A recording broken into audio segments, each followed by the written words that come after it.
जी, तो आज का हमारा टॉपिक है थायराइड ग्लैंड।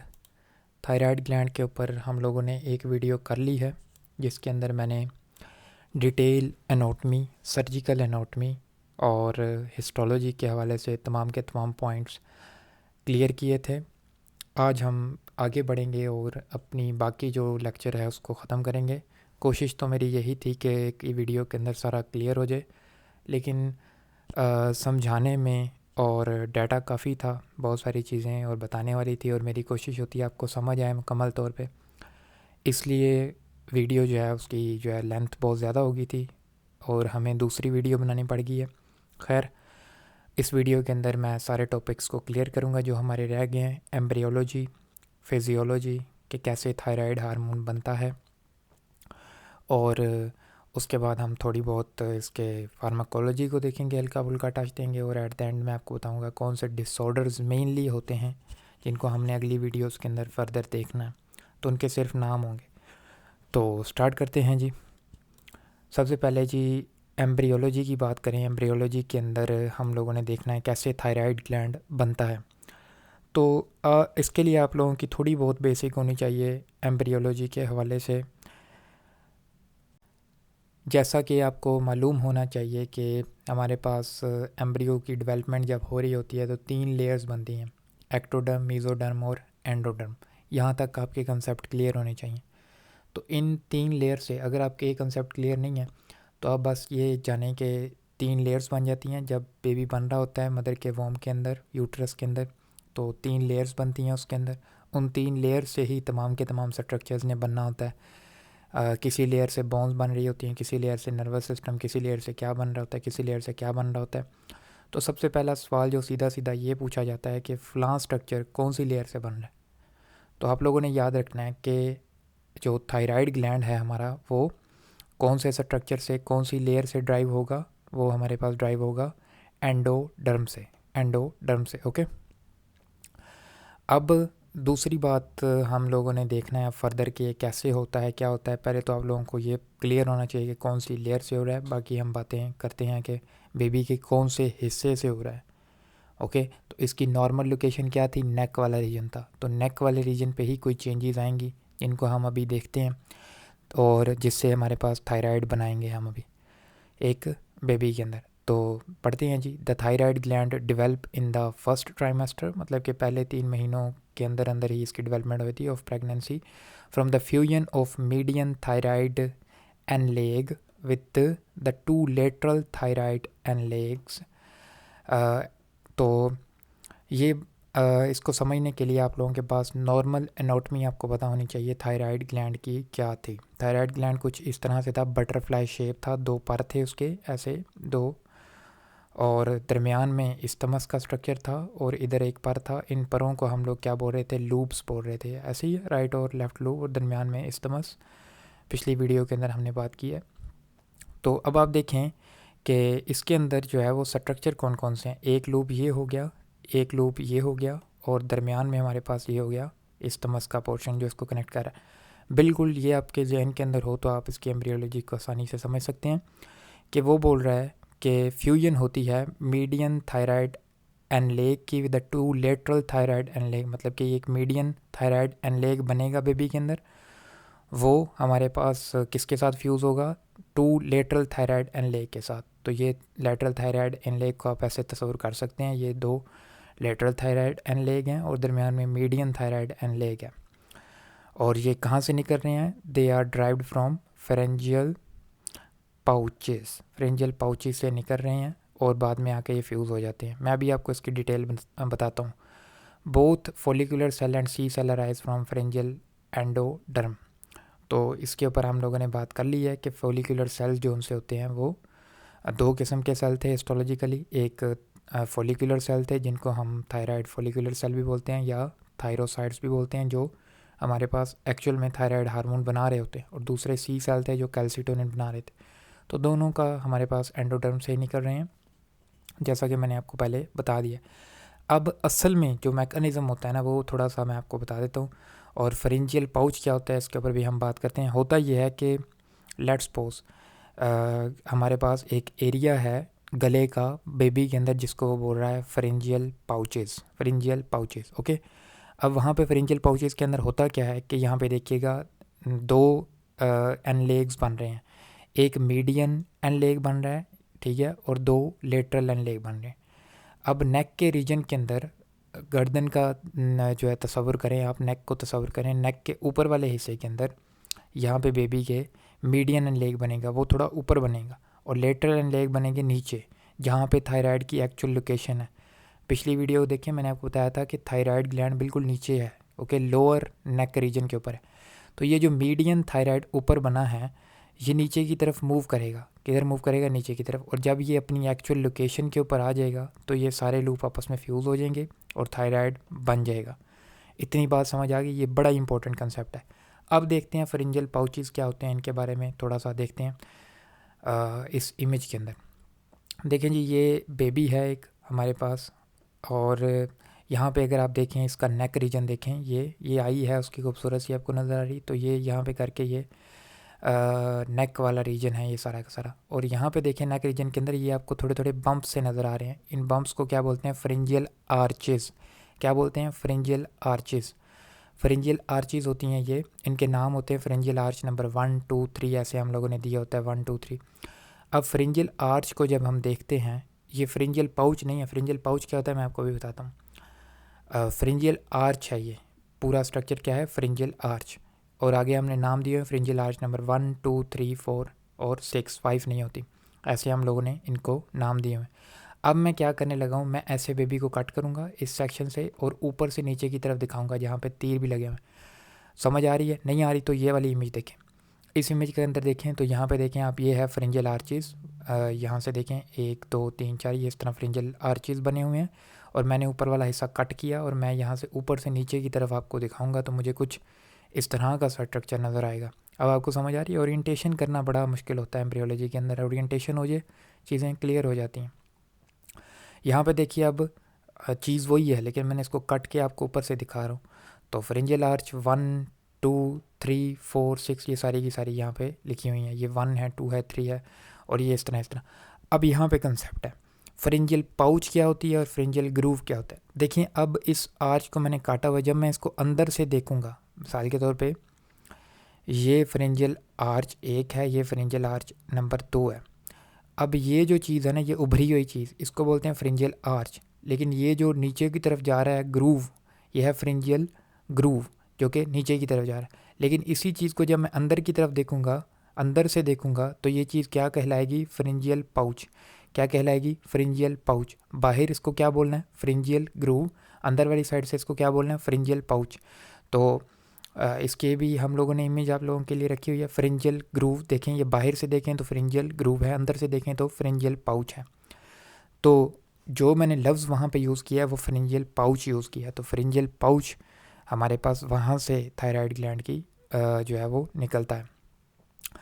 और उसके मैंने आपको बताया 2, एक मीडियन और एक लेटरल। आते हैं हम दोबारा से इस टेक्स्ट के ऊपर, देखें मीडियन और लेटरल थायराइड एंड लेग्स बनते हैं, ठीक है, मीडियन और लेटरल। अब हमने देखना है थोड़ा सा डिटेल के अंदर, अगर आपको इसकी समझ आ गई है तो ये क्या है।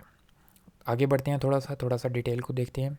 तो मीडियन थायराइड एंड लेग और लेटरल थायराइड आएंगे। मैं आपको यहाँ पे बताया था कि मीडियन थोड़ा ऊपर बनेगा और लेटरल नीचे बनेंगे फेरेंजियल आर्चेस के अंदर, फेरेंजियल पाउचेस के अंदर। ओके, अब देखते हैं median thyroid and leg, endodermal thickening of floor of the primordial pharynx, के जो पुराना प्राइमोडियल बोलते हैं, पुराना मतलब कि बेबी के अंदर, अभी वाला नहीं, नौजवानों के अंदर तो फेरेंक्स और बन जाता है। प्राइमोडियल का मतलब है embryonic pharynx between the first and the second pharyngeal pouch. वहाँ से हमारे पास एक थिकनिंग बनेगी, एक हमारे पास क्या बोल सकते हैं, वहाँ पे एक स्ट्रक्चर बनेगा। कहाँ पे? फर्स्ट और सेकंड फेरेंजियल पाउच के दरमियान। दोबारा से इमेज के अंदर आते हैं, पूरा कंसेप्ट हम क्लियर करेंगे, कोई जल्दी नहीं है हमें। यहाँ पे देखिए फेरेंजियल आर्च 1, फेरेंजियल आर्च 2, इन्हीं के हम लोग जब अंदर को देखेंगे तो फेरेंजियल पाउच 1 यहाँ पे होगा, फेरेंजियल पाउच नंबर 2 यहाँ पे होगा। तो यहाँ कहीं पे करके एक हमारे पास जो है एक थिकनिंग बनेगी, यहाँ पे थोड़ा सा एक एरिया उभार सा बनेगा कौन सा एरिया है यहाँ पे, बिल्कुल ये जो एरिया है ना फोरामन सीकम, ये फोरामन सीकम बड़ा इंपॉर्टेंट, बिल्कुल इसी जगह पे फोरामन सीकम की जगह पे। फोरामन सीकम बोलते किस चीज़ को, फोरामन सीकम बोलते हैं ज़ुबान के दरमियान वाले एक जगह को, जिसको फोरामन सीकम बोला जाता है। अब आप कहेंगे ज़ुबान कहाँ पे आ गई, ये बिल्कुल गले की बात हो रही है, तो यहाँ से आगे ये जो एरिया होगा ये फ्यूचर में जाके क्या बनेगा, टंग बनेगा, ज़ुबान बनेगा। तो बिल्कुल ज़ुबान के नीचे करके ये हमारे पास फोरामन सीकम होता है, और यहीं से हमारे पास क्या निकलता है, ये हमारा median thyroid and leg, median thyroid and leg यहाँ से निकलेगा।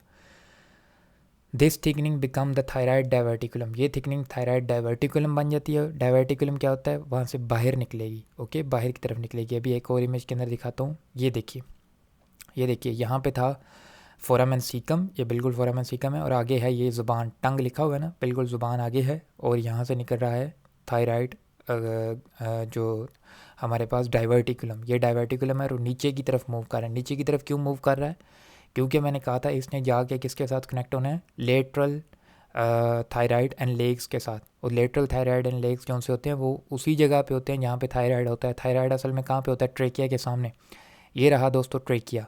तो इसने यहाँ पे मूव करना है, क्योंकि लेटरल थायराइड एंड लेग, बाकी का हिस्सा थायराइड का वो यहाँ पे मौजूद होगा। अब आते हैं हम अपने वापसी उस टेक्स्ट की तरफ। आई होप आप लोगों को चीज़ें समझ आ रही होंगी। Differentiate into follicular cell of the thyroid gland and the major portion of the lobe and the isthmus of the thyroid gland. इस बात का यह मतलब है कि मेन जो स्ट्रक्चर्स होते हैं थायराइड के, वो कौन बनाता है, median thyroid and leg. Most of the structures कौन बना रहा होता है, मीडियन थायराइड एंड लेग। क्या क्या बना रहा होता है, differentiate into follicular cell of the thyroid gland, follicular cell जो मेन सेल थे थायराइड ग्लैंड के, and the major portion of the lobes and the isthmus, और मेजर पोर्शन लूब्स और एस्टमस का कौन बना रहा होता है, मीडियन थायराइड एंड लेग। अब आप कहेंगे शुरू में आपने बताया था कि ये लेटरल है, और ये वो मैंने आपको एग्जांपल देने के लिए बताया था, ओके, कि आपको समझ आ जाए, नाम याद करने के लिए। लेकिन मोस्टली हमारे पास मीडियन थायराइड एंड लेग से ही बन के थायराइड नीचे को आता है, ओके। नीचे को किधर को आता है, मैं अभी आपको बता दूँ, जहाँ पे लेटरल थायराइड एंड लेग होगा। तो हमें जानना ये ज़रूरी है कि लेटरल थायराइड एंड लेग किस फेरेंजियल आर्च के लेवल के ऊपर होगा। तो आइए देखते हैं लेटरल थायराइड एंड लेगन को। इसको हम लोग क्या बोलते हैं, इसको हम लोग अल्टीमो ब्रेकियल बॉडीज़ भी बोलते हैं, okay. Paired endodermal cell thickening derived from the fourth branchial pouch, fourth branchial pouch पे ये होता है। मिसाल के तौर पे ये एक दो फ्रेंजियल पाउच पे था, तो इसने नीचे को आना है फोर्थ ब्रेकियल पाउच की तरफ, fuse with the median thyroid and leg, और फ्यूज़ हो जाएगा ये मीडियन थायराइड एंड लेग के साथ। डिफरेंशिएट इनटू पैराफोलिकुलर सी सेल, तो सी सेल हमारे पास किससे बनते हैं, जो कि कैल्सिटोरेंट बनाते हैं, लेटरल थायराइड एंड लेग से, और बाकी का थोड़ा बहुत स्ट्रक्चर, क्योंकि मेन जो थायराइड है वो तो मीडियन थायराइड एंड लेग से ही बन जाता है, जो बाकी का थोड़ा बहुत स्ट्रक्चर होगा वो लेटरल थायराइड एंड लेग बना देगा। तो ये कहाँ पे होता है, फोर्थ ब्रेकियल पाउच पे। यहाँ पे आते हैं, तो अब आपको स्टोरी समझ आ रही होगी कि ये रहा फोर्थ फ्रेंजियल आर्च, और यहाँ पे करके फोर्थ फ्रेंजियल पाउच होगा यहाँ पे करके। तो यहाँ पे दो स्ट्रक्चर बनेंगे, एक और दो। तो ये ऊपर से नीचे की तरफ आएगा, इधर को मूव करेगा, नीचे पड़े होंगे लेटरल थायराइड एंड लेग्स, तो ये नीचे आएंगे, और यहाँ पे करके हमारे पास थायराइड जो फुली थायराइड होगा वो बन जाएगा। असल में ये बाहर को निकला होता है, जैसे कि मैंने आपको बताया था डाइवर्टिकुलम होता है। ये इमेज के अंदर देख रहे हैं ना, तो देखने को तो वो अंदर से मैं आपको दिखा रहा हूँ, लेकिन बेसिकली ये बाहर को निकल के नीचे की तरफ आ रहा होता है, डाइवर्टिकुलम बन के नीचे की तरफ आ रहा होता है, ओके। अब जब ये डाइवर्टिकुलम बनता है, तो ये आप देख रहे हैं एक नाली सी बन गई है, एक डक्ट बन गई है, जिसको हम लोग क्या बोलते हैं, इस चीज़ को हम लोग बोलते हैं थायरोग्लोसल डक्ट। थायरोग्लोसल डक्ट, ये थायरोग्लोसल डक्ट है, ये एक नाली सी बन गई है, ट्यूब सी बन गई है, जिसके अंदर बैठ के थायराइड नीचे की तरफ आ रहा है, तकरीबन यहाँ पे आएगा ट्रेकिया के बिल्कुल सामने। बाकी का जो लेटरल थायराइड एंड लेग होगा वो यहीं पे होता है ऑलरेडी, फोर्थ फ्रेंजियल पाउच के करीब। तो ये आपस में मिल के यहाँ पे थायराइड बना देंगे, ओके। इस स्ट्रक्चर के अंदर देखें, ये ट्रेकिया के बिल्कुल सामने यहाँ पे थायराइड ग्लैंड बना हुआ है, और ये आ कहाँ से रहा है, ये ऊपर टंग वाले रीजन से, यानी कि फर्स्ट और सेकंड फ्रेंजियल पाउच वाले रीजन से। फोरामन सीकम मैंने आपको कहा था बड़ा इंपॉर्टेंट है, तो यहाँ पे है फोरामन सीकम, ये टंग है आगे, ये सारी की सारी क्या है, ज़ुबान। तो ज़ुबान का जो मोस्टली हिस्सा होता है, मतलब कि आप कह लें 2/3 आगे होता है, और थोड़ा सा हिस्सा पीछे होता है, ये पूरी टंग है, और टंग का 2/3 हिस्सा आगे होता है, फिर फोरामेन सीकम आता है और फिर पीछे हमारे पास क्या होता है, बाकी की टंग। तो टंग के बिल्कुल पिछली सेंटर वाली जगह पे फोरामेन सीकम होता है, जहाँ से निकल के थायराइड नीचे को आता है। क्या आपको कभी ये फोरामेन सीकम महसूस हुआ है? बिल्कुल नहीं हुआ, क्योंकि ये वो हो जाता है, बंद हो जाता है मुकम्मल तौर पे, ठीक है। आम बंदे के अंदर ये मुकम्मल तौर पे बंद हो जाता है जब ये थायरोग्लोसल डक्ट नीचे को ले आती है थायराइड को, उसके बाद थायरोग्लोसल डक्ट कम्प्लीटली बंद हो जाती है। ओके, अब यहाँ पे दोस्तों कुछ चीज़ें आप लोगों ने आगे हम पढ़ते हैं, देखते हैं। अगर तो ये सही तरीके से थायरोग्लोसल डक्ट ना बने तो क्या होगा, अगर तो थायराइड नीचे को मूव ना करे, यहीं पे रहे टंग वाले एरिया के अंदर, तो क्या होगा। ओके, ये तमाम की तमाम पैथोलॉजीज़ होती हैं थायराइड ग्लैंड के रिलेटेड। एक नोट है जी, नोट आप लोगों ने याद रखना है। नोट क्या है, follicular cell arise mainly from the median thyroid anlage. Follicular cell जो मेन सेल हैं वो मीडियन थायराइड एंड लेग से बनते हैं, बल्कि जबकि पैराफॉलिकुलर सी सेल जो उनसे होते हैं, जो कि कैल्सिटोनिन बनाते हैं, वो लेटरल थायराइड एंड लेग से बनते हैं। ये एमसीक्यूज बन सकता है। आगे जी, थायराइड डायवर्टिकुलम। थायराइड डायवर्टिकुलम मैंने आपको बताया क्या है, जो यहाँ पे मैंने आपको दिखाया, ये थायराइड डायवर्टिकुलम है जो कि नीचे को आ रहा है थायराइड को लेके। अब देखते हैं यहाँ पे क्या लिखता है, the thyroid gland precursor. Thyroid diverticulum क्या है, थायराइड ग्लैंड का प्रिकर्सर है। That originate from the floor of the proximal pharynx. Proximal pharynx पुराना एम्ब्रियोलॉजिकल फेरेंक्स से ये ड्राइव होकर नीचे की तरफ आता है। It is located initially at the middle of the floor of the pharynx near the base of the टंग। मैंने आपको बताया बेस ऑफ द टंग के ऊपर होगा, इसको फोरामेन सीकम भी बोलते हैं, foramen cecum of the tongue. It descend the neck forming the thyroglossal duct. Thyroglossal duct बनाते हुए ये नीचे आता है डाइवर्टिकुलम, और to settle into the adult anatomical position. Adult anatomical position इसकी क्या थी, हम लोगों ने बात की थी लोअर नेक के ऊपर। तो ये ज़ुबान के करीब बनता है बच्चे के अंदर, और ये नीचे की तरफ मूव करता है किसके अंदर बैठ के, थायरोग्लोसल डक्ट के अंदर बैठ के।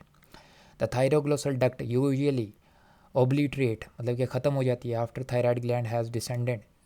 कि थायरोग्लोसल डक्ट जो होती है, मैंने आपको बताया, बंद हो जाती है, ख़त्म हो जाती है जब वो थायराइड ग्लैंड अपनी लोकेशन पे पहुंच जाता है। हाउएवर, लेकिन 50% लोगों के अंदर the distal portion of the duct remain as a clinically unremarkable pyramidal lobe of the extra thyroid tissue. गैस मैंने आप लोगों को बताया था कि थायराइड ग्लैंड के कितने लूप होते हैं, कितने लूप होते हैं, 2। एक हमारे पास ये वाला लूप था लेफ़्ट, और दरमियान में इस्तमस्त, और यहाँ पे हमारे पास राइट। मैंने जब आपको एनाटॉमी पढ़ा रहा था, मैंने कहा था एक लूप यहाँ पे भी होता है कई लोगों के अंदर, 50% लोगों के अंदर। आप इसने यहाँ पे नंबर भी लिखा।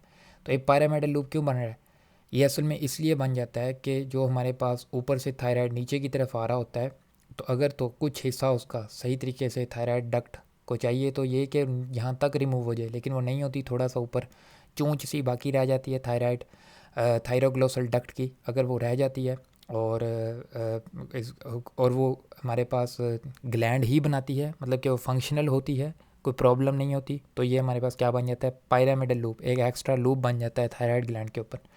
ओके, जो कि इतना प्रॉब्लमेटिक नहीं होगा और नहीं होता। तो इसलिए आप लोगों ने कई लोगों के अंदर देखा होगा कि ये देखें, इसके अंदर भी बनाया हुआ है पायरामिडल लूप, जो ऊपर से आ रहा है, यहाँ से आ रहा होना तो ये चाहिए था कि यहाँ तक इसको ख़त्म हो जाना चाहिए था, लेकिन थोड़ा सा बच गया है क्योंकि थायराइड नॉर्मल है, यहाँ पे थायराइड ग्लैंड नॉर्मली फंक्शनिंग है, तो इसका मसला नहीं होता। हम इसको एक्स्ट्रा लूप के तौर पर ही कंसिडर करते हैं, बीमारी के तौर पे कंसिडर नहीं करते। It's physiological. अच्छा जी, थायरोग्लोसल सिस्ट, ये हमारे पास अब नॉर्मलिटी है। Thyroglossal cyst cause by the persistence of the thyroglossal duct. अगर तो थायरोग्लोसल डक्ट सही तरीके से बंद ना हो तो क्या होता है, हमारे पास इस डक्ट के अंदर बैक्टीरिया ग्रो कर सकते हैं, और इसके अंदर हमारे पास पालपेट भी होती है, ठीक है। और इसकी हमारे पास क्या क्लिनिकल प्रेजेंटेशन होती है, जब हम पानी छानी पीते हैं तो ये डक्ट ऊपर नीचे को मूव करती है, अभी मैं आपको दिखाता हूँ।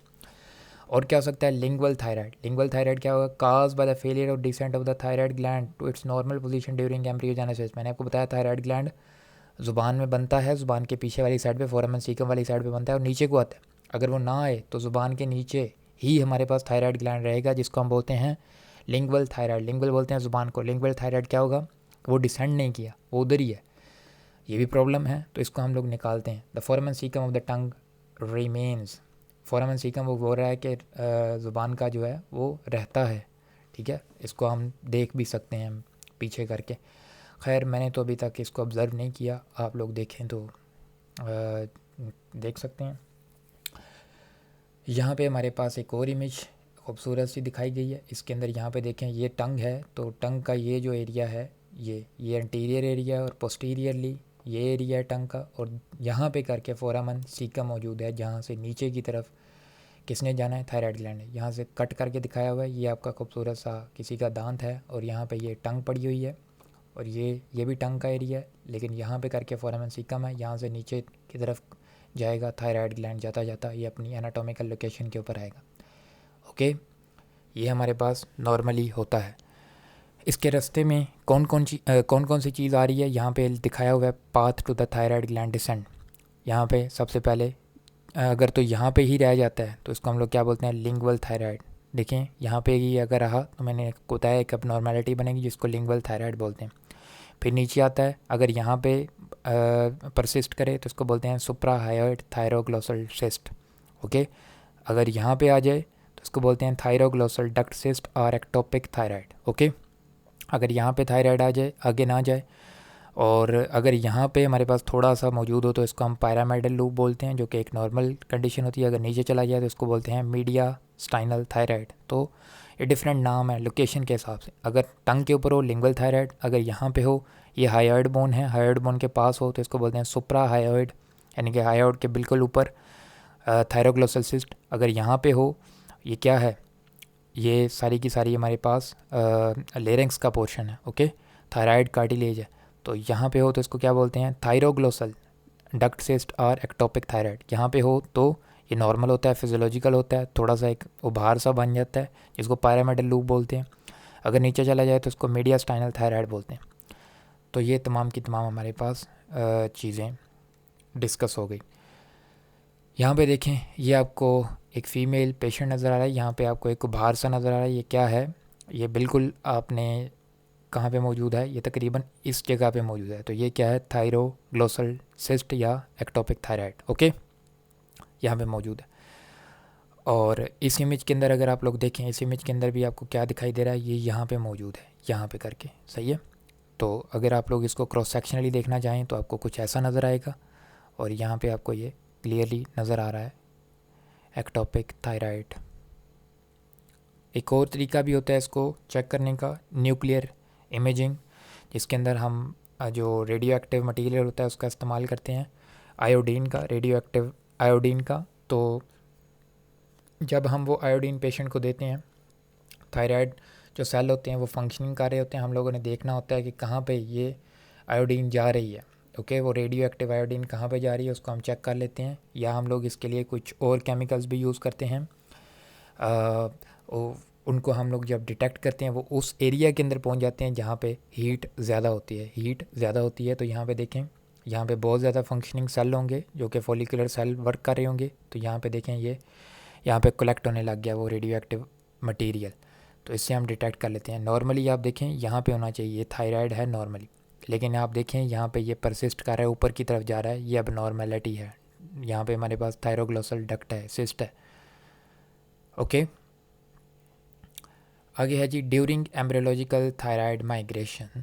जब थायराइड की माइग्रेशन हो रही होती है, remnant of the thyroid tissue can remain in the tongue. ठीक है, हमने बात कर ली है lingual thyroid. All the elsewhere along the migration pathway, जिसकी हमने बात की है, कहीं पे भी ये थायराइड टिश्यू रह सकता है। Removal of the ectopic thyroid may result in hypothyroidism if ectopic tissue is only functional thyroid tissue in the body। अब इस बात को समझिएगा, अगर तो थायराइड ग्लैंड हमारे पास सिर्फ पूरा का पूरा ही नहीं आया, मिसाल के तौर पे आधा आया और आधा ज़ुबान में रह गया, या हायोइड सुप्रा हायोइड एरिया के अंदर रह गया, या हमारे पास ये आगे रह गया as a duct as ectopic tissue, अगर तो आधा नीचे आ गया और थोड़ा बहुत ऊपर रह गया तो हम लोग इसको रिमूव कर भी लें तो मसला नहीं होता। अगर पूरा का पूरा ही नहीं आया, थायराइड बना ही नहीं है, डिसेंड हुआ ही नहीं है, तो अगर हम उसको निकालते हैं तो हाइपोथायराइडिज्म की शिकायत हो सकती है पेशेंट को। ओके, तो हम लोग इनको थायराइड के सप्लीमेंट्स देते हैं सर्जरी के बाद। अंडरस्टैंड। तो ये थी हमारी तमाम की तमाम एम्ब्रियोलॉजिकल डिस्कशन, और अब हम बढ़ते हैं अपने फिजियोलॉजी के ऊपर। फिजियोलॉजी के ऊपर थायराइड की फिजियोलॉजी, थायराइड हार्मोन की प्रोडक्शन कैसी होती है, उसका मेटाबॉलिज्म कैसे होता है, क्लिनिकल इंपॉर्टेंस क्या है, ये तमाम की तमाम डिटेल को अब हम लोग डिस्कस करने लगे हैं। A thyroid gland produce thyroid hormone, बिल्कुल जी, which stimulate the metabolism and growth, जो कि स्टिमुलेशन करता है मेटाबॉलिज्म की और ग्रोथ की, एज वेल एज कैल्सिटोनिन, और कैल्सिटोनिन बनाता है, which decrease bone reabsorption and is involve in the plasma calcium homeostasis, जिसकी बात हम लोगों ने पहले भी की है। दो किस्म के सेल, फॉलिकुलर सेल या थायरोसाइट्स या थायरोफॉलिकुलर सेल, तो ये हमारे पास मेन सेल होते हैं जो कि क्या बना रहे होते हैं, थायराइड। इसके अलावा सी सेल मौजूद होते हैं, पैराफोलिकुलर सेल, जो कि क्या बना रहे होते हैं, कैल्सिटोनिन, और कैल्सिटोनिन हमारे पास क्या करवाता है, कैल्शियम होम्योस्टेसिस। अगर तो कैल्शियम का लेवल बहुत हाई है तो कैल्सिटोनिन क्या कहेगा कि कैल्शियम को भाईजान लो किया जाए, वो फंक्शन कौन करता है, कैल्सिटोनिन। अच्छा जी, अब देखते हैं कैल्सिटोनिन का function, lower calcium in the serum, जिसको बोलते हैं हाइपोकैल्सीमिया। तो हाइपोकैल्सीमिया कौन करवाता है, कैल्सिटोनिन। कैसे करवाता है, ये बोन के ऊपर जाके एक्ट करता है, इनहिबिट ओस्टियोक्लास्ट, इनहिबिट करता है ओस्टियोक्लास्ट को। ओस्टियोक्लास्ट क्या करते हैं, बोन को तोड़ते मोड़ते हैं। अब ऐसे ही है कि लोहे की बिल्डिंग है तो आप उसको तोड़ना स्टार्ट कर दें तो लोहा जो है वो आपको अवेलेबल होने लग जाएगा। अगर तो लोहे की बिल्डिंग को तोड़ा ना जाए तो वो वहीं पे ही लोहा रहेगा, ठीक है। तो जब हमारे पास वहीं पे लोहा की कंसंट्रेशन वहीं पे मौजूद रहेगी तो वो कहीं नहीं जाएगी। अब वो फैक्ट्री मालिकान जो उसको तोड़ रहे हैं उसका नाम क्या है, ओस्टियोक्लास्ट, जो कि उस आयरन की बिल्डिंग को तोड़ें। लेट्स सपोज अब यही कैल्शियम की बिल्डिंग है जिसको हम बोन बोलते हैं, कैल्शियम वहाँ पे मौजूद है, उसको तोड़ने वाले मुलाजिम कौन है, ओस्टियोक्लास्ट। वो जब ज़्यादा तोड़ेंगे तो ज़्यादा कैल्शियम ब्लड के अंदर आएगा, ओके। तो हमारे पास कैल्सिटोनिन साहब क्या करते हैं, ओस्टियोक्लास्ट को रोक देते हैं कि आपने काम नहीं करना, तो बोन की, इसको बोलते हैं बोन रीअब्जॉर्प्शन। तो बोन रीअब्जॉर्प्शन नहीं होती तो डिपॉजिट हो जाता है कैल्शियम बोन के ऊपर, और सीरम के अंदर कैल्शियम की कमी हो जाती है, ब्लड के अंदर कैल्शियम की कमी हो जाती है, क्योंकि बोन के अंदर ही सारा कैल्शियम मौजूद है। एक और काम भी करता है जी किडनी के ऊपर, increase excretion of calcium and phosphate, और कैल्शियम और फॉस्फेट की एक्सक्रीशन को भी ये हमारे पास क्या कर रहा होता है, तेज़ कर रहा होता है, जिससे हमारे पास फर्दर हाइपोकैल्सीमिया होता है और फॉस्फेट की भी कंसनट्रेशन को कम करता है। इसके अलावा इंटेस्टाइन के ऊपर कैल्शियम की एब्जॉर्प्शन को भी कम करता है। लेकिन इतने ज़्यादा काम करने के बावजूद भी अफसोस की बात यह है, the physiological role of calcitonin is low as the bone and calcium metabolism are mainly regulated by parathyroid hormone and vitamin D. वो कह रहे हैं जी कि जो मेन कैल्शियम की रेगुलेशन जो करता है वो पैराथायराइड हार्मोन करता है, वो इसका मास्टर है, वो ज़्यादा इसके कैल्शियम को कंट्रोल करता है। लेकिन उसका काम जो है ना वो बिल्कुल मुख्तलिफ है। पैराथायराइड हार्मोन का काम क्या है, बिल्कुल मुख्तलिफ है, इसके ऑपोजिट चलता है, लेकिन मेन उसी की ही सुनी जाती है। वो क्या करता है, अगर तो सीरम के अंदर कैल्शियम लो है तो पैराथायराइड क्या करेगा, कैल्शियम को बढ़ाएगा, जबकि कैल्सिटोनिन क्या कर रहा था, कैल्शियम को कम कर रहा था। अब हम जो है ना देख रहे हैं कि मेन रोल किसका है ज़्यादा, तो वो पैराथायराइड हार्मोन का है और विटामिन डी का है, जो सेंस करते हैं। मिसाल के तौर पे कैल्सिटोनिन आप समझें कि है ही नहीं, लेट्स सपोज कैल्सिटोनिन है ही नहीं क्योंकि उसकी वैल्यू कम है। पैराथायराइड कैसे कंट्रोल करेगा, मिसाल के तौर पे कैल्शियम लेवल बढ़ गया तो पैराथायराइड कम हो जाएगा, कैल्शियम लेवल कम हो गया तो पैराथायराइड क्या करेगा, बढ़ जाएगा, ओके, और वो ओवरऑल कैल्शियम को बढ़ाएगा। Okay ji, released in response to the increase serum calcium level. Calcitonin क्या होता है कि कैल्शियम लेवल जब हमारे पास बढ़ता है तो कैल्सिटोनिन की कंसनट्रेशन भी बढ़ जाती है ताकि कैल्शियम को कम किया जा सके। ओके जी, आगे है जी क्लिनिकल सिग्निफिकेंस। इसकी इम्पोर्टेंस कहाँ पे आती है, अगर तो ये कैल्शियम की हमारे पास मेटाबॉलिज्म के अंदर ज़्यादा रोल प्ले नहीं करता, वो पैराथायराइड साहब करते हैं, तो ये कहाँ पे यूज़ होता है, ये भी यूज़ होता है, it is important as a tumor marker. Calcitonin बना कौन रहे हैं, थायराइड के अंदर ही कुछ सेल पड़े हुए हैं, सी सेल। तो जब लेट्स सपोज थायराइड का कैंसर होगा तो सी सेल की भी कंसनट्रेशन बढ़ेगी। मिडिलरी थायराइड कैंसर एक बीमारी है, कैंसर है एक टाइप का, तो थायराइड के वो सेल भी बढ़ेंगे, सी सेल भी बढ़ेंगे, तो हम लोग चेक कर सकते हैं कि आम हालात में तो कैल्सिटोनिन की कंसनट्रेशन कम होती है, अभी क्यों इतनी ज़्यादा बढ़ी हुई है, हो सकता है कि ट्यूमर हो। Act as a synthetic analog for the treatment of osteoporosis, minimize the bone reabsorption. मैंने आपको बताया कि ये किसको स्टॉप करेगा, ओस्टियोक्लास्ट को। ओस्टियोक्लास्ट क्या कर रहे थे, उस इमारत को तोड़ रहे थे जो कि कैल्शियम से बनी हुई थी, जो कि बोन है। तो ओस्टियोपोरोसिस क्या होता है, हड्डियों का नरम हो जाना, ठीक है। तो ये ओस्टियोपोरोसिस के इलाज के लिए भी इस्तेमाल हो सकता है। द प्रीकर्सर, जब मैं सी सेल की बात कर रहा था मैंने आपको बताया था कि प्रो कैल्सिटोनिन को कन्वर्ट किया जाता है कैल्सिटोनिन के अंदर। द प्रीकर्सर कैल्सिटोनिन का प्रीकर्सर क्या है? Pro calcitonin play an increasingly important role as a marker for the bacterial infection sepsis. Sepsis वगैरह में प्रो कैल्सिटोनिन वगैरह हम लोग चेक करते हैं तो हमें अंदाज़ा हो जाता है कि सेप्सिस है या नहीं है। तो ये तमाम के तमाम इसकी क्लिनिकल सिग्निफिकेंस है। आगे बढ़ते हैं जी। आगे बड़ा ही इम्पोर्टेंट टॉपिक आ गया जी, थायराइड हार्मोन की सिंथेसिस। थायराइड हार्मोन कैसे बनता है, इसके लिए आप लोगों के पास प्रीवियस नॉलेज होना चाहिए थायराइड ग्लैंड का, जो कि था कि थायराइड के अंदर हमारे पास कैसे सेल अरेंज होते हैं। दरमियान में एक कोलोइड था, साइडों पे क्यूबॉइडल किस्म के थायराइड सेल लगे हुए थे। याद है आपको? अगर नहीं याद तो पिछली वीडियो लाजमी देखिएगा, वहाँ पे ये सारी गेम चलनी है, वहाँ पे हम लोगों ने सारा कुछ देखना है कि होता क्या है। तो जी पढ़ते हैं। The thyroid hormone T3 try iodothyronine and T4, thyroxine भी बोलते हैं T4 को, और टेट्रा आयोडोथायरोनिन भी बोलते हैं। अब ये हैं क्या असल में, मॉलिक्यूल हैं क्या? Are synthesized by thyrocyte in the thyroid follicle. Thyroid follicle क्या था, पिछली वीडियो अगेन। तो ये वहाँ पे बन रहा होता है, थायराइड सेल बनाते हैं वहाँ पे, जिनको हम थायरोसाइड भी बोलते हैं या फॉलिकुलर सेल भी बोलते हैं, सारे के सारे एक ही नाम है। अब ये T3 और T4 असल में हैं क्या? सिंपली आपको ये पता होना चाहिए। हम लोग थोड़ा सा मॉलिक्यूल देखते हैं। ये किसका मॉलिक्यूल है? बायोकेमिस्ट्री अगर आप लोगों ने पढ़ी है तो हमारे पास ये है टायरोसिन का मॉलिक्यूल, एक अमीनो एसिड है। ये बहुत सारे अमीनो एसिड मिलते हैं तो प्रोटीन बनाते हैं, तो ये एक यूनिट है प्रोटीन का, इसको हम बोलते हैं टायरोसिन। ये जी टायरोसिन का स्ट्रक्चर है। अब टायरोसिन के ऊपर हम लोग छेड़खानी करते हैं। हम लोग क्या करते हैं? छेड़खानी करते हैं थोड़ी सी, और इसको मॉडिफाई करने की कोशिश करते हैं। हम क्या करते हैं? आयोडीन लेते हैं, आयोडीन लेते हैं खुराक से, कहीं से, इसके ऊपर लगानी स्टार्ट कर देते हैं, इसके ऊपर लगानी स्टार्ट कर देते हैं। तो टायरोसिन के अंदर जब हम आयोडीन लगा देते हैं और दो आयोडीनेटेड टायरोसिन को मिला देते हैं, तो हमारे पास क्या बन जाता है? T3 या T4। समझ आई मेरी बात की? अभी आएगी। यहाँ पे T3 और T4 का स्ट्रक्चर देखें।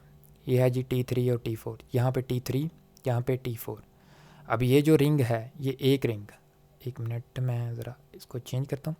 ये एक रिंग, लेट्स सपोज ये है एक टायरोसिन का मॉलिक्यूल और ये है दूसरा टायरोसिन का मॉलिक्यूल। इन दोनों को हमने मिला दिया, और ये टायरोसिन के मॉलिक्यूल के ऊपर देखें यहाँ पे क्या लगा हुआ है? आयोडीन। यहाँ पे देखें आयोडीन, यहाँ पे देखें आयोडीन। कितनी आयोडीन? 3। तो ये बन गया T3। ये है T4, ये एक टायरोसिन का मॉलिक्यूल और इधर वाला दूसरा टायरोसिन का मॉलिक्यूल, इनको हमने जोड़ा हुआ है दरमियान में ऑक्सीजन को डाल के। यह है एक आयोडीन, यह है दूसरा आयोडीन, यहाँ पे एक आयोडीन, यहाँ पे दूसरा आयोडीन, 4 आयोडीन, इसलिए T4। तो सिंपली T3 T4 का मतलब क्या है कि टायरोसिन के अंदर आयोडीन डाल के और दो हम लोगों ने उनको जोड़ दिया। ओके, अगर तो हमारे पास इसके अंदर कैपेसिटी है कि एक और हमारे पास ये आयोडीन को कनेक्ट कर सके अपने साथ, ठीक है, T3 के अंदर, तो वो कन्वर्ट हो जाता है किसके अंदर? T4 के अंदर। और यहाँ से अगर आयोडीन एक निकाल दिया जाए तो ये कन्वर्ट हो जाता है T3 के अंदर, और ये हमारी बॉडी के अंदर हो रहा होता है। बेसिकली बहुत ज़्यादा बनाते क्या हैं हम लोग? T4 ही बनाते हैं, जो कि आगे जाके टिश्यूज़ के अंदर कन्वर्ट कर दिया जाता है T3 के अंदर। T3 के अंदर क्यों कन्वर्ट किया जाता है? क्योंकि T3 असल में हमारे पास पोटेंट हार्मोन है। पोटेंट का मतलब है काम करने वाला, जो ज़्यादा एक्टिवेट करता है चीज़ों को, वो T3 ही करता है। बनता कौन सा है ज़्यादा? T4 बनता है। ये सारी की सारी आपको समझ आ गई। तो अब हमारे पास चाहिए क्या? हमें ज़रा सोचिए। हमारे पास चाहिए एक टायरोसिन होना चाहिए, टायरोसिन का सोर्स होना चाहिए, क्योंकि टायरोसिन के ऊपर ही हमने आयोडीन लगानी है, और दूसरा आयोडीन होनी चाहिए। ये दो चीज़ें होंगी, और तीसरा कोई ना कोई एंजाइम चाहिए होगा। एंजाइम ही ये फंक्शन करवाते हैं। तो अब देखिए, एक टायरोसिन का सोर्स चाहिए, दूसरा आयोडीन चाहिए, तीसरा एक एंजाइम चाहिए। ये तमाम की तमाम चीज़ें होंगी तो ये हम लोग T3 और T4 आसानी से बना सकते हैं। समझ आ गई? अब हम चलते हैं अपनी इस इंग्लिश के ऊपर, जो कि आपको अभी भी नहीं समझ आनी, लेकिन मैं कोशिश करता हूँ थोड़ा सा पढूँ, उसके बाद मैं स्टेप वाइज आप लोगों को लेकर चलूँगा। थोड़ा सा इसको पढ़ लेते हैं, बियर विद मी, उसके बाद हम स्टेप वाइज देखेंगे। अभी आपको कहानी समझ आ गई है कि हमने करना क्या है, तो आगे बढ़ते हैं। अच्छा जी, thyroglobulin an iodine free hormone precursor store in the follicular lumen. Follicular lumen क्या था? मैंने आपको बताया था कि फोलिकल ये था फॉलिकल, और यहाँ पे कोलोइड वाला जो एरिया था वो था फॉलिक्यूलर ल्यूमन। साइडों पे क्या थे, यहाँ पे थायरोसाइट लगे हुए थे। अब हमारे पास ये जो सेल हैं थायरोसाइट, ये क्या बनाएंगे, थायरोग्लोब्यूलिन। थायरोग्लोब्यूलिन क्या है, ये आयोडीन फ्री हार्मोन प्रिकर्सर है, T3 T4 का प्रिकर्सर है। मैंने आपको बताया था हमारे पास T3 T4 बनाने के लिए क्या क्या चाहिए, एक टायरोसिन चाहिए, एक आयोडीन चाहिए। तो टायरोसिन देने वाला मॉलिक्यूल कौन सा है, thyroglobulin. Okay, and iodine free hormone, तो आयोडीन निकाल लिया जाए तो क्या बन जाएगा, थायरोग्लोब्यूलिन, क्योंकि ये टायरोसिन दे रहा है, ये टायरोसिन दे रहा है। ये हमारे पास एक प्रोटीन है, इसके ऊपर बहुत सारे टायरोसिन इसके साथ अटैच हैं, तो जितने हमें चाहिए होते हैं हम इसको इस्तेमाल करते हैं, बाकी हम थायरोग्लोबिन को वापस भेज देते हैं। ओके, तो ये प्रीकर्सर है, एक प्रोटीन है जो कि हमारे पास किसका स्टोर है, टायरोसिन का स्टोर है। अभी मैं आपको इसका स्ट्रक्चर भी दिखाता हूँ। एक बात, कहाँ पे स्टोर कर लिया हमने, यहाँ दरमियान में, साइडों पे क्या लगे हुए हैं, ये सेल लगे हुए हैं thyrocytes. Iodine is actively taken up by the thyrocyte and transported into the follicular cell. Again हम लोगों ने ब्लड से क्या लिया, आयोडीन ली, दूसरा हमारा चीज़, और वो भी हम लोगों ने किधर भेज दी, इस दरमियान वाले स्ट्रक्चर के अंदर। अगर आपको इसकी समझ नहीं आ रही, मैं क्यों नहीं रिपीट कर रहा इस चीज़ को, क्योंकि मैंने वीडियो नंबर 1 के अंदर इसको डिटेल से डिस्कस कर लिया, आप जाके देखिएगा प्लीज़ वो। तो ये यहाँ पे कोलोइड के अंदर इकट्ठा होने लग जाएगा। हेयर, अब मैंने कहा था एक और चीज़ चाहिए, enzyme, thyroid peroxidase catalyses. Thyroid peroxidase enzyme है, catalyse the iodinisation of the tyrosine residue of the thyroglobin. Thyroglobin के जो टायरोसिन है उसके ऊपर आयोडीनेशन कर देता है और बना देता है क्या, mono iodo tyrosine and di iodo tyrosine. अगर तो वो टायरोसिन के ऊपर एक हमारे पास लगाता है आयोडीन तो वो क्या बन जाएगा, मोनो आयोडो टायरोसिन। अगर 2 टायरोसिन लगाता है तो di iodo tyrosine and eventually the thyroid hormone. अब एक लेट्स सपोज एक MIT है, MIT क्या है, मोनो आयोडो थायरोसिन, यानी कि टायरोसिन के ऊपर एक आयोडीन लगा हुआ, और डाई आयोडो टायरोसिन क्या है कि टायरोसिन के ऊपर 2 आयोडीन लगे हुए हैं। अब इन दोनों को मैं लेट्स सपोज मिला देता हूँ, तो मैंने आपको क्या कहा था कि 2 टायरोसिन मिले हुए जिनके ऊपर आयोडीन लगा हुआ, तो क्या बन जाएगा, T3, क्योंकि 3 है, MIT के पास सिर्फ एक आयोडीन, यहाँ पे 2 आयोडीन, टायरोसिन दोनों के पास, दोनों मिलेंगे, 2 टायरोसिन की शर्त पूरी हो गई, और 3 आयोडीन है। अगर लेट्स सपोज मैं 2 आयोडो टायरोसिन को मिलाता हूँ जिनके ऊपर 2 आयोडीन लगे हुए, तो क्या बनेगा, T4 बनेगा। टू रिलीज, ओके समझ आ गई, to release T3 and T4 the iodinated thyroglobin must be taken up again by the thyrocyte when it is where it is broken down by the lysosome, thus releasing attached T4 and T3। Thyroglobin globulin को हम लोग कहाँ पे ये सारे के सारे function हो रहे हैं, यहाँ पे इस कोलोइड के अंदर। लेकिन वो कह रहा है जब ये MIT और DIT बन जाते हैं, MIT और DIT बन जाते हैं और ये आपस में मिल के T3 और T4 बना देते हैं, ये कहाँ पे हो रहा होता है, ये इस फॉलिकुलर एरिया के अंदर ही हो रहा होता है यहाँ पे। तो हम लोग दोबारा से इनको उठा के सेल्स के अंदर भेजते हैं, और सेल जैसे कैंची से काटता नहीं है, वो काट के थायरोग्लोबिन को अलग कर देता है, जो कि हमारे पास ये वाली प्रोटीन थी शुरू वाली, और T3 और T4 को अलग करके फेंक देता है, बल्कि उन्हें कहता है कि चलो जाओ काम शाम करो, with the help of lysosome. Lysosome एक ऑर्गेनेल ही होता है। T3 and T4 are then transported out of the thyrocyte into the blood, तो थायरोसाइट से निकल के वो ब्लड में आ जाते हैं। अगला पॉइंट है ji, more T4 is produce than T3 but T3 is more potent than T4। मैंने बात कर दी है, मैं दोबारा रिपीट नहीं करूँगा। आगे लिखा हुआ है जी पेरिफेरल 5D आयोडीनेज। ठीक है, मैंने आपको बताया था कि T4 को कन्वर्ट किया जाता है T3 के अंदर, कौन करता है, 5D आयोडीनेज एक एंजाइम का नाम है जो T4 को T3 के अंदर कन्वर्ट करता है। Other type 4 iodothyronine deiodinase, ये उसका दूसरा नाम है। टाइप 2, टाइप 3, टाइप 1 इसकी टाइप्स होती हैं। जो टाइप 1 और टाइप 2 है, ख़ास तौर पे टाइप 2 वो ये काम करती है, जबकि टाइप 3 जो सी है, टाइप 3 इस एंजाइम की डी आयोडीनेज एंजाइम अगर टाइप 3 का है तो वो क्या करेगा, वो भी T3 बनाएगा, लेकिन वो इस तरह का T3 बनाएगा जो कि एक्शन परफॉर्म करने के काबिल नहीं होगा। एक्शन परफॉर्म करने के काबिल नहीं होगा, उसको हम बोलते हैं रिवर्स T3। अब इस चीज़ को समझने के लिए मैं आपको थोड़ा सा बताता हूँ। ये लेट्स सपोज मेरे पास T4 का मॉलिक्यूल है, ये एंजाइम है। इस एंजाइम का मैंने नाम बताया आपको डी आयोडोडिनेज। ओके, डी आयोडिनेज हमारे पास इसको क्या करेगा, T3 के अंदर कन्वर्ट कर देगा। ये कौन सी टाइप है, लेट्स सपोज टाइप 2 है किसकी, डी आयोडिनेज की। अब एक और रिएक्शन हमारे पास होता है, अगर तो टाइप 3 होगी इसी एंजाइम की, वो क्या करेगा, इस T4 को पकड़ेगा और T3 के अंदर कन्वर्ट कर देगा। लेकिन ये T3 हमारे पास फंक्शनिंग के काबिल नहीं होगा, इसलिए हम इसके साथ R लिखते हैं, R रिवर्स T3। ठीक है, क्योंकि ये T3 हमारे पास पोटेंट नहीं है, ये नॉन फंक्शनिंग है। ओके, तो ये काम भी ये करता है, इससे हमारे पास एक्सेसिव हार्मोन जो है वो नहीं हमारे पास बनता, क्योंकि excess of everything is bad. आगे लिखता है जी, half life of T3 is about 1 day. T3 की हाफ लाइफ कितनी होती है, 20 घंटे। 24 घंटे का दिन होता है तो तकरीबन 20 घंटे की इसकी हाफ लाइफ होती है। और T4 की जबकि एक वीक होती है, 190 आवर। और जब हमें चाहिए होता है हम इसको कन्वर्ट करते रहते हैं T3 के अंदर। कौन से वाले के अंदर, ये जो पोटेंट है इसके अंदर नहीं कर देना, क्योंकि ये हमारे पास इम्पोर्टेंट है, ये हमारे पास काम करने का नहीं है। फ़र्क क्या है, फ़र्क एंजाइम का है। अगर तो डी आयोडिनेज 2 होगा या 1 होगा तो वो T3 बनाएगा, अगर तो T3 होगा। इनकी लोकेशन होती है, मिसाल के तौर पे डी आयोडिनेज कहाँ पे ज़्यादा मौजूद होता है, 3 वाला प्लेसेंटा के ऊपर, और ये T2 ये बाकी मसल्स वगैरह इधर उधर मौजूद होता है। अब हम देखते हैं स्टेप वाइज प्रोसेस, इसको स्टेप वाइज देखने से क्या होगा कि थोड़ी सी तरतीब बन जाएगी, आपको समझ आ जाएगी कि ये सीन है क्या, चल क्या रहा है सारा कुछ। जी, तो अब हम देखने लगे हैं कुछ स्टेप्स को। स्टेप वाइज अगर हम लोग इस चीज़ को देखेंगे कि कैसे हमारे पास ये हार्मोन की फॉर्मेशन हो रही है, तो ये ज़्यादा आसान रहेगा आप लोगों के लिए समझने में और इन्फॉर्मेशन को रिटेन करने में। तो सबसे पहला स्टेप है सिंथेसिस ऑफ थायरोग्लोब्यूलिन।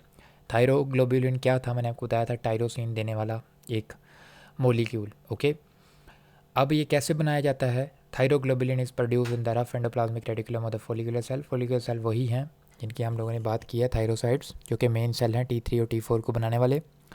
इनके अंदर एंडोप्लाज्मिक रेटिकुलम के अंदर हमारे पास थायरोग्लोब्यूलिन बनती है, और थायरोग्लोब्यूलिन को TG भी कहा जाता है। TG is packed in the vesicle in the Golgi apparatus. TG is released in the follicular lumen by the exocytosis.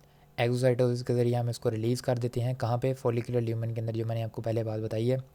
तो थायरोसाइड में ये बना और कहाँ पे रिलीज़ कर दिया गया, फॉलिकुलर ल्यूमेन के अंदर। फॉलिकुलर ल्यूमेन बार बार मैं आपको कह रहा हूँ, पिछली वीडियो के अंदर मैंने इसकी डिटेल से बात की है। अगला स्टेप ये हमारे पास हो गया, टायरोसिन देने वाला मॉलिक्यूल बन गया हमारे पास। आगे है जी अपटेक ऑफ आयोडीन। नंबर 2 क्या है, अपटेक ऑफ आयोडीन। अब हमें आयोडीन चाहिए, कैसे लेंगे, बेज़ोलेटरल ट्रांसपोर्ट के ज़रिए। बेज़ोलेटरल मेम्ब्रेन के ऊपर, मिसाल के तौर पे ये वो सेल है थायरोसाइट, इसकी एक साइड क्या है, एक साइड पे कोलॉइड बना हुआ है, ये सारा का सारा जहाँ पे हम थायरोग्लोबुलिन को भेज रहे हैं, दूसरी साइड पे ब्लड है, ब्लड वेसल है। तो ब्लड वेसल के ऊपर हमारे पास क्या लगा हुआ है, सोडियम आयोडीन सिम्पोर्टर, जहाँ से ये आयोडीन लेगा और ये कहाँ पे रिलीज़ कर देगा, एपिकल साइड की तरफ। ये एपिकल साइड है, ये बेज़ोलेटरल साइड है। यहाँ से आयोडीन लिया और एपिकल साइड पे एक चैनल लगा हुआ है जिसको पेंडेंट बोलते हैं, वहाँ से आयोडीन को ये डिफ्यूज़ करके हमारे पास कहाँ पे भेज देगा, फॉलिकुलर ल्यूमेन के अंदर। फॉलिकुलर ल्यूमेन के अंदर पेंडेंट ट्रांसपोर्टर इसको बोलते हैं। ओके, और इस प्रोसेस को क्या बोलते हैं, pendant, with the help of pendant transporter. और ये हमारे पास कैसे आयोडीन की मूवमेंट हुई, ब्लड वेसल से थायरोसाइड के अंदर या फॉलिकुलर सेल के अंदर, और वहाँ से फॉलिकुलर ल्यूमेन के अंदर। Number 3 iodinisation of the thyroglobin. अब इस थायरोग्लोबिन के ऊपर हम लोगों ने आयोडीन को लगाना है। कौन सा एंजाइम था, थायराइड परऑक्सीडेज, TPO जिसको बोलते हैं। ये पहले क्या करेगा, ऑक्सीडेशन करेगा आयोडीन की, उसको कन्वर्ट करेगा आयोडाइड के अंदर। हमारे पास जो चीज़ ब्लड के अंदर होती है उसको हम बोलते हैं आयोडाइड, उसको कन्वर्ट किया जाता है, उसकी ऑक्सीडेशन की जाती है, उसको आयोडीन के अंदर कन्वर्ट किया जाता है। ओके, उसके चार्ज को ख़त्म किया जाता है। उसके बाद एक प्रोसेस होता है organification of the generated I2 by covalently linking it with the tyrosine residue present in TG। इस TG के अंदर, थायरोग्लोबुलिन के अंदर जो टायरोसिन थे उसके ऊपर आयोडीन को लगा दिया जाता है, इसको बोलते हैं organification. Okay, generate single molecule of किसका, MIT। अभी हम देखते हैं ये कैसे ये प्रोसेस होता है कि TG हमारे पास थायरोग्लोबुलिन टायरोसिन दे रहा होता है, उसके साथ हम लोग H2O2 लेते हैं और साथ में हम आयोडीन को लेते हैं और ये कन्वर्ट कर दिया जाता है इसको किसके अंदर, MIT के अंदर, मोनो आयोडो टायरोसिन के अंदर। अगर तो ये सिंगल आयोडीन हो, अगर तो ये डबल आयोडीन हो जो कि हम लोग थायरोग्लोबुलिन के टायरोसिन के ऊपर लगा रहे हैं, तो उसको हम लोग क्या बोलते हैं, डाई आयोडो टायरोसिन, जिसकी हम लोगों ने पहले भी बात की है। ओके, तो ये हमारे पास ये कंसेप्ट क्लियर हो गया। अब हम ऐसे भी कर सकते हैं कि इस MIT को पकड़ा, TG MIT को पकड़ा और इसके ऊपर एक और आयोडीन लगाई और ये DIT बन गया, या हम डायरेक्टली 2 आयोडीन भी लगा सकते हैं। तो जो प्रोसेस होता है वो ये होता है कि पहले MIT बना और MIT के ऊपर एक आयोडीन लगा दिया। इसके बाद कपलिंग रिएक्शन, कपलिंग के अंदर क्या होता है, मैंने आपको बताया था कि अब ये MIT और DIT को मिलाया जाएगा। अगर तो एक MIT और एक DIT मिलते हैं तो हमारे पास क्या बनेगा, T3। अगर तो 2 DIT मिलते हैं तो T4 बन जाएगा। DIT क्या था, ऐसा टायरोसिन का मॉलिक्यूल जिसके ऊपर 2 आयोडीन लगे हुए, तो 2 2 4। ओके, और MIT क्या था, ऐसा टायरोसिन का मॉलिक्यूल जिसके ऊपर 1 आयोडीन लगा हुआ है, तो 2 और 1 3। ये प्रोसेस भी कहाँ पे हो रहा होता है, इन फॉलिकुलर ल्यूमन। और यहाँ पे आप लोग देख रहे हैं कि H2O2 भी इस्तेमाल हो रहा है। ये कौन दे रहा है, NADPH ऑक्सीडेज, जो कि एपिकल एंजाइम है थायराइड पेरोक्सीडेज के लिए। ओके, इसके लिए H2O2 हमारे पास कौन मुहैया कर रहा है, NADPH ऑक्सीडेज एक एंजाइम है। तो ये हमारे पास हो गया ये तमाम का तमाम प्रोसेस। अब आगे बढ़ते हैं, आगे इसकी स्टोरेज कहाँ पे होती है, इसकी स्टोरेज हमारे पास होती है थायरोग्लोबुलिन के अंदर, फॉलिकुलर ल्यूमन के अंदर ही। जब हमें ज़रूरत होती है तो हम क्या करते हैं, रीअपटेक ऑफ, मिसाल के तौर पे T3 और T4 की ज़रूरत पड़ गई है तो हम लोगों ने इसको ब्लड में भेजना है, कोलॉइड से निकाल के, कोलॉइड या फॉलिकुलर ल्यूमन से निकाल के हम लोगों ने क्या करना है, सबसे पहला स्टेप होता है रीअपटेक ऑफ आयोडिनाइज्ड TG। आयोडिनाइज्ड TG क्या है हमारे पास, जिसके साथ थायरोग्लोबुलिन के साथ क्या लगा हुआ, iodine, in the thyrocyte via endocytosis. Endocytosis एक प्रोसेस है जिसके ज़रिए वेजिकल्स के ज़रिए अंदर को चीज़ लाई जाती है। Fusion of endocytosis vesicle with the lysosome, lysosome के साथ इसको अटैच किया जाता है। क्यों लाइजोसोम के साथ अटैच किया जाता है, मैंने आपको बताया था कि कैंची की तरह हम लोग क्या करते हैं, TG जो थायरोग्लोबुलिन है उसके ऊपर से T3 और T4 को उतार लेते हैं, ठीक है, और साथ में DIT और MIT को भी उतार लेते हैं, और पीछे क्या रह जाएगी, थायरोग्लोबुलिन, जो कि दोबारा से यूज़ करने के लिए इस्तेमाल हम कर सकते हैं। और 20% हमारे पास T3 बनता है, 80% हमारे पास T4 बनता है, जो आगे जाके हम लोग कन्वर्ट कर लेते हैं। Deiodinase remove the iodine from the MIT and DIT। ये जो MIT और DIT हैं जो कि आपस में नहीं जुड़े, जो कि सिंगल सिंगल मौजूद है, इनसे आयोडीन निकाल के which then redistributed in the intracellular iodide salvage, इसको बोलते हैं। आयोडाइड सेल्वेज का क्या मतलब है कि आयोडीन को दोबारा से गेट करना फ्रॉम MIT और DIT। अगर तो ये जुड़ जाते, MIT और DIT जुड़ जाते तो T3 बन जाता। जो बचे कुछ MIT DIT होते हैं अकेले अकेले, उनको हम लोग वहाँ से आयोडीन निकाल लेते हैं ताकि दोबारा से साइकिल के अंदर यूज़ कर ली जाए। तो थायरोसाइड, और फिर हम लोग थायरोसाइड के अंदर इसको लिया और उसके बाद किधर भेज दिया, फेनेस्ट्रेटेड कैपिलरीज़ के अंदर। फेनेस्ट्रेटेड कैपिलरीज़ का मतलब है ब्लड के अंदर। तो ये सारा का सारा प्रोसेस था, इजी पीजी, और इसके अंदर इस तमाम के तमाम प्रोसेस को दिखाया गया है। इसके अंदर अगर आप लोग देखें तो कैसे कैसे ये तमाम के तमाम प्रोसेस हो रहा है। ये है जी, मैंने आपको दिखाया था, साइडों के ऊपर फॉलिकुलर सेल हैं और दरमियान में जो पोर्शन है इसको कोलॉइड बोलते हैं। यहाँ पे सारा कुछ हो रहा होता है और जब हमें चीज़ें चाहिए होती हैं वो यहाँ से हम लोग ब्लड से लेके यहाँ पे डालते जाते हैं और यहाँ पे सारे रिएक्शन करने के बाद हम वापसी सेल के अंदर लेके ब्लड के अंदर भेजते हैं। ओके, तो ये पोर्शन को दिखाया हुआ है, ये बाहर वाला कोलॉइड है, ये ब्लड है। तो सबसे पहले हम लोगों ने आपको बताया था कि अमीनो एसिड वगैरह और वो हम लोग लेंगे, उनको एंडोप्लाज्मिक रेटिकुलम के अंदर भेजेंगे और क्या बना देंगे, थायरोग्लोबुलिन। थायरोग्लोबुलिन बन गया, इसको किधर भेज दिया, कोलॉइड के अंदर या फॉलिकुलर ल्यूमन के अंदर, ये की चीज़ है। फिर हम लोगों ने आयोडीन लेनी थी। आयोडीन हम लोगों ने कैसे ली, सोडियम आयोडीन सिम्पोर्टर के ज़रिए। ये आयोडीन आई और इसको कन्वर्ट कर दिया गया। ये किस शक्ल में आई, नेगेटिव के अंदर, आयोडाइड के अंदर। इसको हम लोगों ने पेंडेंट ट्रांसपोर्टर के ज़रिए यहाँ पे भेज दिया। यहाँ पे अब ये दोनों चीज़ें मौजूद हैं, Tg भी मौजूद है और आयोडाइड भी मौजूद है। अब आयोडाइड को कन्वर्ट करना है आयोडीन के अंदर, तो वो कौन करेगा? H2O2 की मौजूदगी के अंदर TPO एंजाइम, पहले तो वो इसको कन्वर्ट करेगा आयोडीन के अंदर, फिर वो इसको ऐड कर देगा Tg के ऊपर और क्या बना देगा? MIT और DIT के मॉलिक्यूल।